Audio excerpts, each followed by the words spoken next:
Hello दोस्तों, स्वागत है आपका हमारे न्यू ब्लॉग में। तो दोस्तों, आज के ब्लॉग की शुरुआत हो रही है सुबह के 8 बजे से। और ये है मेरे मामा का लड़का और हम जा रहे हैं अभी यहाँ मार्केट में, देवखाल मार्केट में, लोकल मार्केट, कुछ सामान लेने। और मैं जैसा कि आपको पता है कि ये हम मार्केट है गैस, हम थोड़ा यहाँ नीचे सामान लेने जा रहे हैं। तो यहाँ पूरा पैदल है, जंगल जंगल। तो ये मेरी आपको पता है मामा का लड़का है, तो आया है नहीं। तो दोस्तों, अभी हम पहुंच गए हैं यहाँ नीचे मार्केट में। अभी हम जाएंगे दुकान में थोड़ा सामान लेने। और उतना बड़ा मार्केट नहीं है, बस यहाँ का थोड़ा बहुत लोकल है। तो अभी हम मार्केट पहुंच गए हैं। ये रहा यहाँ का मार्केट। अभी तो सुबह सुबह दुकानें बंद हैं यहाँ की। और यहाँ से जो है कहाँ जाते हैं, पोखरी। यहाँ से ये सड़क पोखरी जाती है देवखाल से। कुत्ता गाइस, यहाँ से आगे पोखरी का रास्ता कुत्ता और यहाँ से इतना बड़ा गेट लगाया है। मस्त व्यू आएगा। गाइस, तो हमने अभी सामान जो है ले लिया है। तो अभी तो सुबह 8:30 हो गए होंगे, इसलिए हम थोड़ा आगे तक हम लोग थोड़ा घूमने चलते हैं। अभी हम भदोड़ा गांव के वहाँ पे है, मतलब वहाँ से थोड़ा आगे जा रहे हैं। भदोड़ा का गेट तो यहाँ पे है पीछे। हम थोड़ा सा आगे जा रहे हैं घूमने के लिए। बस तो यहाँ का व्यू जो है इस प्रकार का है। यहाँ बहुत ही ठंडा लग रहा है। यहाँ का मौसम ठंडा ही है हमारे यहाँ के हिसाब से। तो ये रहा भदोड़ा गांव ही है गाइस। तो ये है यहाँ का भदोड़ा गांव। हमारे गांव से यहाँ एक लड़की की शादी हो रही है। अगर वो देखेगी तो अपना ससुराल देख ले।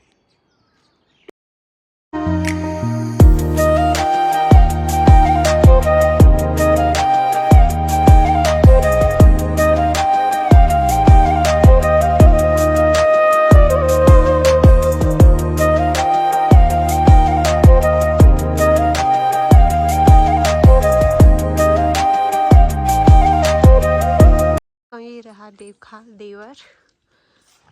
तो यहाँ आए थे हम। और ये है भागवत, ये है यहाँ के कथावाचक आचार्य गोपेश जोशी। और ये है मेरे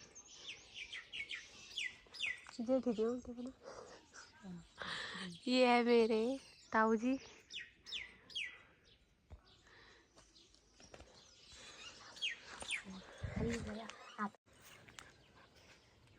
इस कुत्ते का नाम जैकी है, हमारे साथ आ रहा है तब से। यहाँ पता नहीं किसके पीछे भाग रहा है, पता नहीं क्या है यहाँ नीचे से। गाइस, हर कुत्तों के साथ लड़ाई करता है और मार खाता है फिर। तो ये रहा देवखाल का व्यू। ये जो देवखाल है यहाँ नीचे नंदप्रयाग, यहाँ से नदी दिखाई देगी आपको थोड़ा सा। गाइस, यहाँ से है आंवले का पेड़। अभी इस पे आंवले नहीं लगे हैं, अब लगेंगे।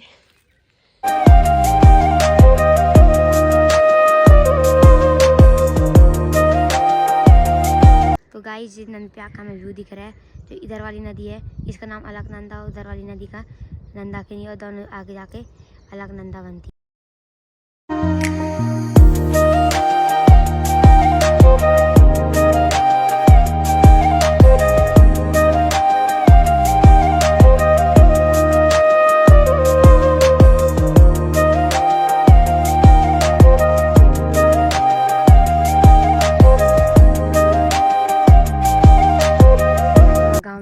मिल चुका है।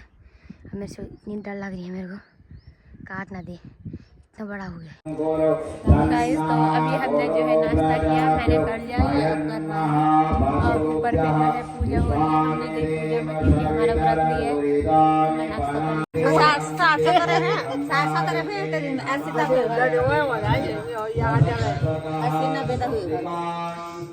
गाइस, ये है मेरी नानी से मैं पूरे 8-9 साल बाद मिल रही हूँ। तो कितनी बुढ़ी हो गई है मेरी नानी। नानी को याद भी नहीं है कि उन्हें कितने साल लगे हैं, नानी भूल गई।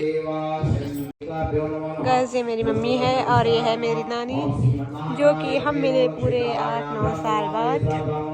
नानी तो मुझे भूल ही गई है। हे देवादिदेव महादेव, हे भूतात्मन त्रिलोकीनाथ, ये दग्ध करने वाला विश्व, भयंकर विश्व जो समुद्र मंथन से निकला है। हे भोलेनाथ, इस नवरात्र रक्षा करो। इस विष को आप ग्रहण कर लो। तो भोलेनाथ जी के बगल में पार्वती जी भी बैठी थी और पार्वती जी की तरफ इशारा करके भोलेनाथ जी कहते कि देखो ये देवता लोग मुझे जहर पिलाने आए हैं, ये विष पिला रहे हैं मुझे, क्या करूं, पीऊं या न पीऊं? तो पार्वती जी ने कहा कि तुम्हारी जो इच्छा है वो जिसमें कल्याण इनका हो वो काम आपको। तो भगवान ने तुरंत अपने दोनों हाथ करतली को इकट्ठा किया और तथा करतले कृत्या व्यापे हलाहलम विषो अभक्षायन् महादेव कृपया भूत भावना।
हंस आदि दुष्टों का उद्धार किया, जरासंध के भय से द्वारिका चले गए। द्वारिका में मेरे प्रभु ने बहुत विवाह किए, कौरव और पांडवों का युद्ध करवाया, उद्धव जी को उपदेश दिए और भगवान श्री कृष्ण अपने परम धाम को चले गए। राजा परीक्षित ने कहा कि हो गई किसको कथा, बोले अभी सुना तो दी, अभी आपको बता तो दिया। महाराज आपने, परीक्षित कहते हैं कि महाराज आपने मुझे सूर्य वंश सुनाया, बड़े विस्तार से सूर्य का वंश सुनाया, चंद्र वंश में आपने बड़े बड़े राजाओं का नाम सुनाया, पर जैसे ही मेरे प्राणधर प्रभु का नाम आया तो आपने कृष्ण कथा को चटपट कर दिया।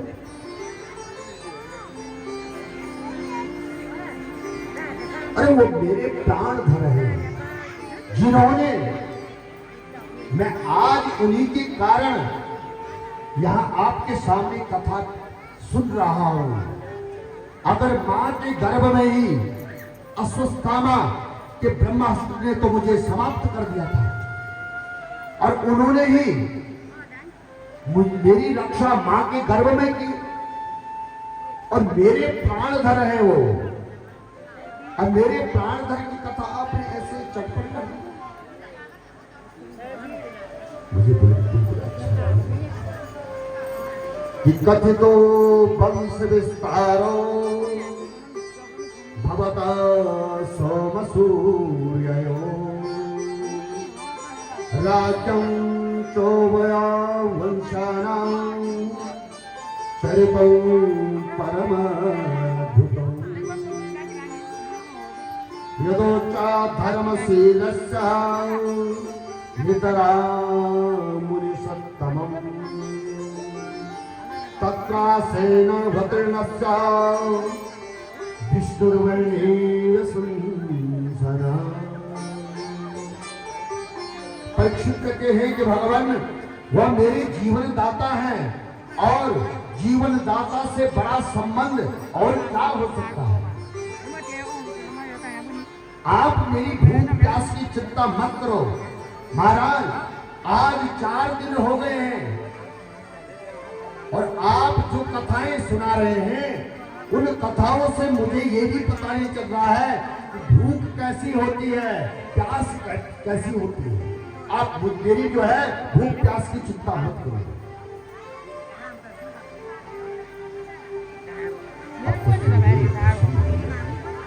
से कहते हैं ध्यान से सुनो।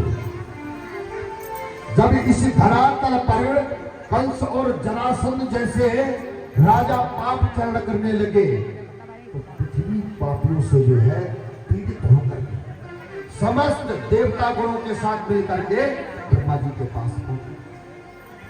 तुरंत बोले यदि देवकी के पुत्रों से तुम्हें भय लग रहा है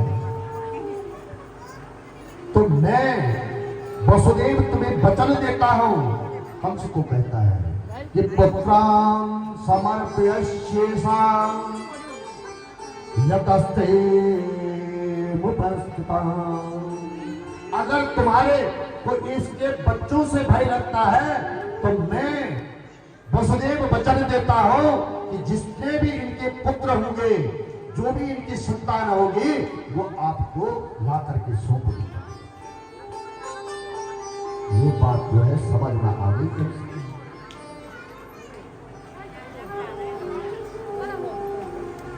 कंस को ये बात समझ में आ गई और कहा कि वसुदेव भाई वचन दिया है तो अपने वचन को पूरा जरूर करना। बोला हाँ महाराज। और देवकी और वसुदेव को कंस ने कारागार में बंदी गृह में डाल दिया। अब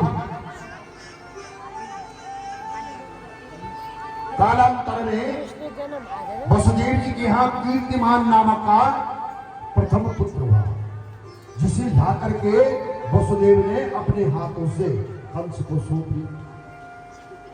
खुश हो गया कंस और कहा कि वसुदेव तुम वचन के बड़े धनी हो, इससे मुझे कोई डर नहीं है, वापिस ले जाओ।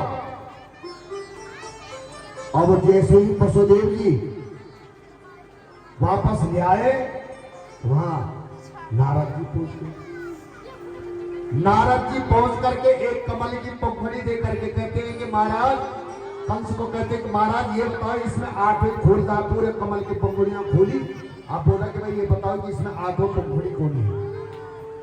तो 1 से गिन करके जहां तक 8वां नंबर आएगा वो 8 होंगे और 8 को अगर पहला मानेंगे तो जो पहला वाला है वो 8 हो जाएगा। नारद जी ने जब पंखुड़ी दिखाए तो कंस कह रहा महाराज अब मेरी समझ में आ गया, वह 8वां भी पहला हो सकता है और पहला भी 8वां हो सकता है। खतरा मोल नहीं लेना है, तुरंत वसुदेव को आज्ञा दे वापस आओ, क्योंकि संख और मूर्ख दूसरों के फूकने से ही बचते हैं। जब तक दूसरा फूक नहीं मारेगा बचेगा नहीं। तो संख भी ऐसे ही होता है और मूर्ख भी ऐसे ही होते हैं। नारद जी तो चले गए, तुरंत वापस बुलाया वसुदेव को और वसुदेव जी को वापस बुला करके एक एक करके जो है मूर्ख कंस ने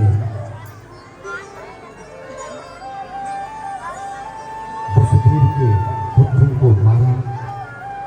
अब इसी प्रकार कंस ने देवकी के जो है 6 पुत्र की हत्या कर दी। अब सप्तम गर्भ भगवान साक्षात संकर्षण भगवान शेष जी पधारे और भगवान ने योग माया को बुला करके कहा, देवी एक काम करो, संकर्षण का आकर्षण करके देवकी के गर्भ से रोहिणी के गर्भ में डाल दो और तुम जो है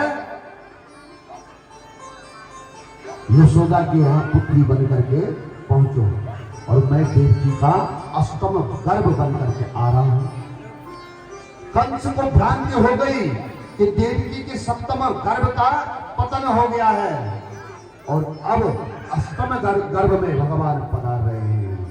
देवकी मां का मुखमंडल बहुत सुंदर जगमगाने लग गया है। अष्टम गर्भ में भगवान पहुंच गए। बंदी ग्रह का जो अंधेरा था वो सब दूर हो गया। कंस सोचने लगा कि पहले तो मैंने ये देवकी को इतना चमकता हुआ इसका चेहरा कभी नहीं देखा, इतना तेज युक्त इसका चेहरा कभी नहीं देखा। आहे शबे प्राण हसे हसे हरे गुहाम ध्रुवम सुतोयम पूरे में दृश्य।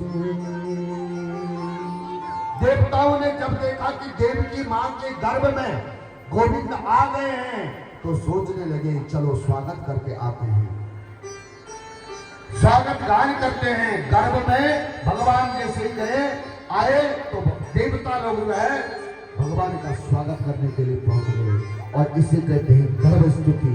सभी देवताओं ने गर्भ स्तुति की और कहते हैं सारे प्रकृति आज भगवान प्रभु के स्वागत में सुसज्जित है। ये गर्भ स्तुति है, अभी जन्म नहीं हुआ, जन्म अभी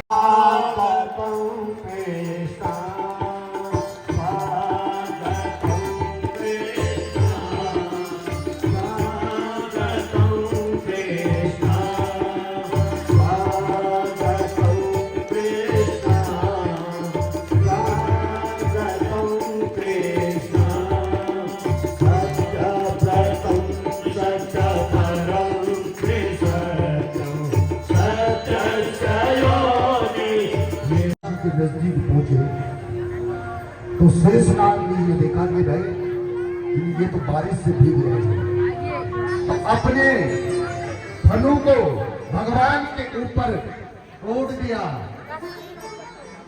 और जैसे ही वसुदेव जी यमुना जी में गए तो अपने प्राण प्रिय भगवान के दर्शन के लिए यमुना जी ने उफान मार दी। भगवान जी समझ गए ये हमारे चरण छूना चाहती है तो सूप से अपने पांव को लटका दिया और जैसे ही भगवान के चरणों का स्पर्श यमुना जी ने किया तो तुरंत शांत हो गई और शांत होकर के वसुदेव जी की घुटनों तक वो पानी आया और धीरे धीरे जो है भगवान को ले जा करके वसुदेव जी यशोदा मां के भवन में पहुंचे और यशोदा मां के भवन में पहुंच करके वहां से कन्या को लेकर के आए और जैसे ही कन्या को वसुदेव जी बंदी गृह में लेकर के आए तो फिर बेड़ियां लग गई। द्वारपाल सभी लोग भगवान के साथ जय भोला गोपाल की जय भोला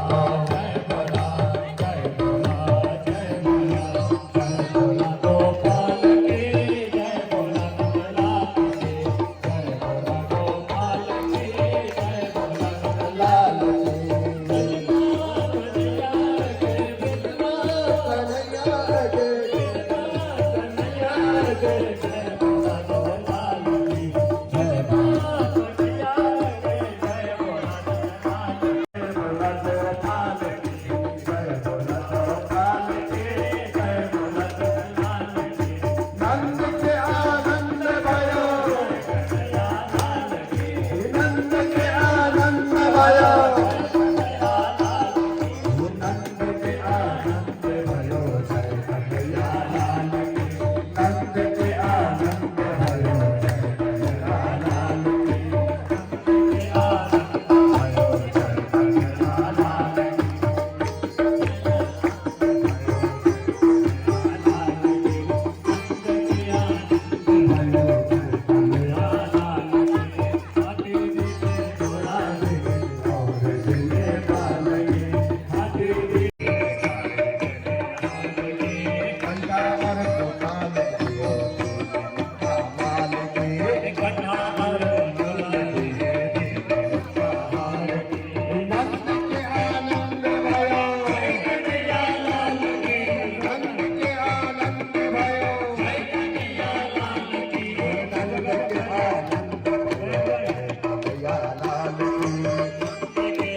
नंद के आनंद भयो जय कन्हैया लाल की नंद के आनंद भयो जय कन्हैया लाल की आनंद भयो जय कन्हैया लाल की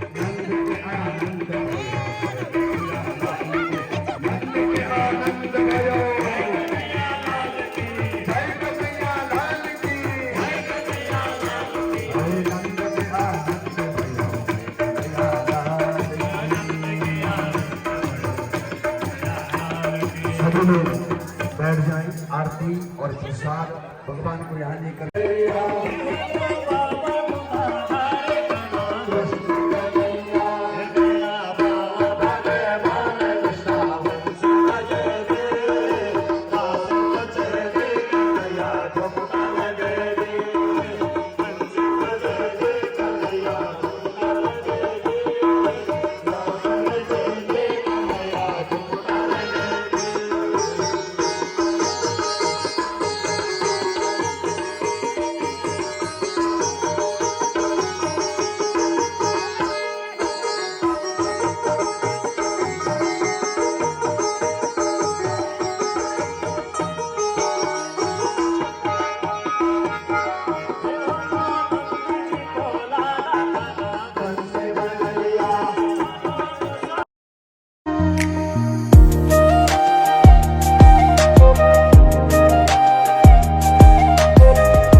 आगे 2 बजे से